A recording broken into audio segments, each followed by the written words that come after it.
There are people who object to my speaking about politics a lot. But politics is basically the study of groups and their interactions and their behaviors. And it seems to me that's certainly appropriate for someone who calls himself a Buddhist. The word dukkha, which Buddha called the first noble truth, as translated by Christian translators, was suffering, but it's not actually an adequate translation. It's the word affliction, which to me is a better word. And it gets us out of the conundrum that maybe somehow we're at fault.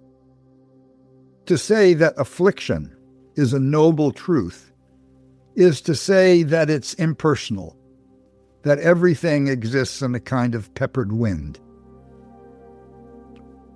It's the energy that moves things around. If we get too hot, we move away from the fire. If we get too cold, we move closer to the fire. And it's important to understand you're not experiencing affliction because you're ignorant or because you're stupid or because your practice is bad. It is the condition of all life on earth. Because we're living in a kind of hell right now. And it's very stressful to watch the acting out of Buddha's primary teaching, which is that everything changes. Everything is temporary. That means the United States. That means our laws, our legal system. The place that we get in trouble is when we consider ourselves different from the people who believe differently. I don't like the idea that I'm made of precisely the same stuff as Donald Trump, but it's true. He has equal standing to live in this universe as I do. And perhaps if my father had been a racist member of the Ku Klux Klan who goaded my older brother into alcoholism and respected only winners and tough guys and lived by stealing and treachery and deceit, I might have grown up just like Donald Trump. I was luckier. I had a different fate. So one of the things that seems to confuse a lot of people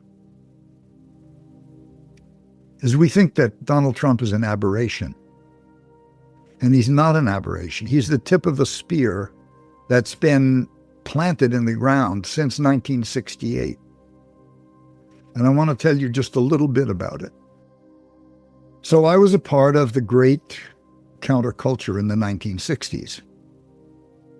And I was one of those people that was half brilliant and half an idiot, had a lot of good ideas, had the freedom to experiment. Hey everyone, this is Jim Fricker with the Peacemakers Podcast. Actor and activist Peter Coyote joins us for a powerful reflection on how we can guide ourselves through the chaos of modern political life.